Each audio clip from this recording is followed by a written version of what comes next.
Welcome back to the channel, Legends. I'm Unknown Legion TV, and today we're going to be reviewing Ancient Amuletor. Firstly, I want to be fully transparent with you, Legends. I received a free copy of Ancient Amuletor from Time of Virtual Reality, so I want to thank them for that. It's greatly appreciated.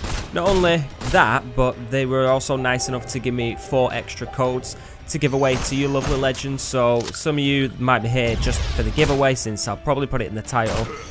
So I'll get it out of the way straight away. You don't need to like or subscribe, but if you do want the game, you'll need to leave a comment saying that you would like a code, you know, just so I know that who wants one and who doesn't. I'll randomly select one. I'm giving one away on each of the Amuletor videos, so again, just leave a comment, and then if you win, pretty cool. I have European and North American codes, so don't worry about location. Please do only ask though if you actually have a PlayStation VR.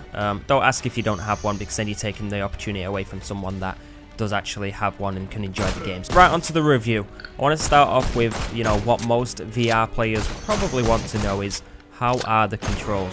I'm happy to say the controls feel great. Use 2 aim controllers, and honestly, I don't think they even messed up on me like even once while I was playing. I think I maybe needed to recalibrate once, and that's because I freaking smacked the wall.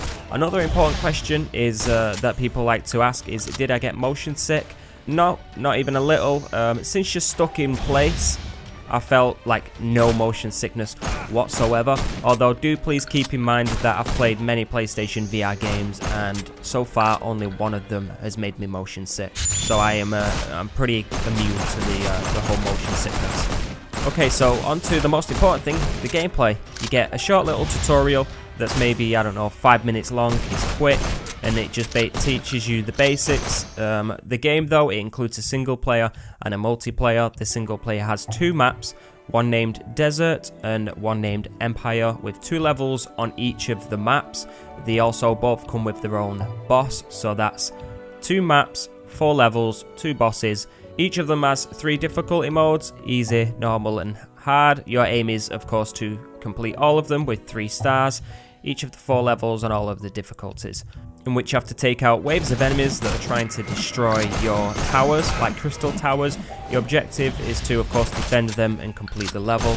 The levels also have like interactive elements like objects, barrels, little things that you can shoot, that traps, that one that throws a barrel that explodes, and one that kind of just chops. Along with that, there's also, at least from what I noticed, 3 pickups. One of them slows down the enemies, one of them makes your weapon stronger, and probably, well no, definitely the most useful is the one that kills all the enemies on screen.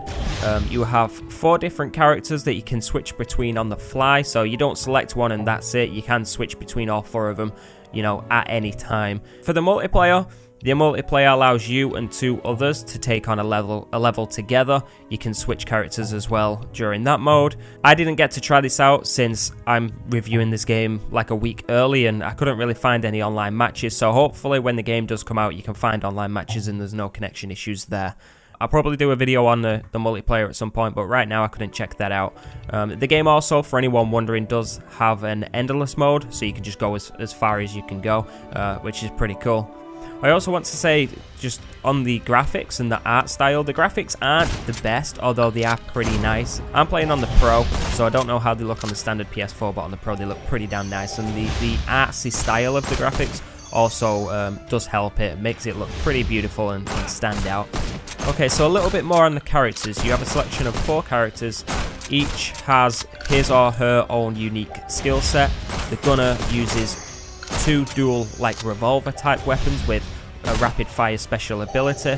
The archer has, of course, a bow and an arrow with a special ability that allows you to kind of lock onto multiple enemies and then just fire, and it'll just kind of hit all the enemies at once. It's a really cool skill. Keep in mind, however, if you're, I don't know if this will be an issue, but if you're a lefty, you might have some issues using this character, since you can't, from my knowledge, you can't switch what hand you hold the bow. So if you're a lefty, you might have some issues playing that character. You have the mage, which is actually my least favourite. He has a book that you summon these like little orbs. You grab them with your right hand and you kind of just throw them, and it does like an area of attack. The special ability is like an ice orb that hits an area, and then if any of the enemies step into that area, they just freeze in place. And then lastly, we have the puppeteer. With him, you basically have this, well, it's in the name, you have this puppet, and you throw the puppet onto the ground, and then you just start swinging your arms like a crazy person until you just keep swinging your arms around, and after a little bit, he'll start glowing. That means you can do your special. He kind of does a spin attack and then smashes the floor. He's actually a really fun character to play as. He has a little health meter. Once the puppet dies, you'll have to switch to another character and wait a little bit for the puppet to regen. But yeah, all 4 of the characters are pretty unique, which is very nice because all of them feel very distinct. They also all have a second weapon that can be unlocked. It doesn't say how to unlock them or what they actually do. They have a different look, so maybe they just look different and it's just an appearance thing. Maybe they have more damage. I really don't know. It also, like I said, it doesn't say how to unlock them. I think it's just getting a certain amount of kills. I think it's tied into the trophies, but it's worth mentioning. Right, so far everything sounds great, but are there any negatives? Well, yeah, it isn't perfect, just like any game. There is a couple of negatives. On the main screen, it shows 2 maps and also 2 characters that say coming soon. Don't get me wrong, I like games that are supported after launch, but showing 2 maps and 2 characters as coming soon the moment you buy the game and start playing is honestly a little bit distasteful. I don't think that's really something you want to see when you just bought a game. Some clarification would be appreciated though on, you know, like how much they are and stuff. Which leads on to probably my main and only real complaint with the game is I don't think 2 maps is enough. I think they would need a little bit more content. The game costs around, from what I got told anyway from the devs, since I couldn't find the price anywhere for whatever reason, but they told me it's about £15, $20, but they also said there's a 20% discount for PlayStation Plus. I don't know if £15 and the $20 is taking account for that 20% discount, or if it's £15, $20 with an extra 20% deduction from that. So I don't know, £15 is an okay price. If that doesn't include the 20% deduction, the discount with PlayStation Plus, then. But I honestly, I think if the game launched with 4 maps instead of just the 2, then that would have been a much sweeter starting point for the game, and I would 100%, you know, recommend it at even the £15. So possibly the most important question of all, kind of touched on it a little bit, is the game worth buying? You know, even with only 2 maps and the content being rather light like I mentioned, I do have to say the game is worth it just because of how fun the game actually is to play. Even with the low amount of content, the game itself is really fun, and I do believe that anyone who plays it is going to have a lot of fun playing the game. Honestly, the distasteful coming soon and 2 maps aside, I think it's probably the most fun VR game I've played. So, you know, for 15 quid, maybe even cheaper with a discount, I could say it's worth it. It's an easy pick up and play, and it's got cool looking characters. Alright, so that brings us to the end of the review. I hope you enjoyed it.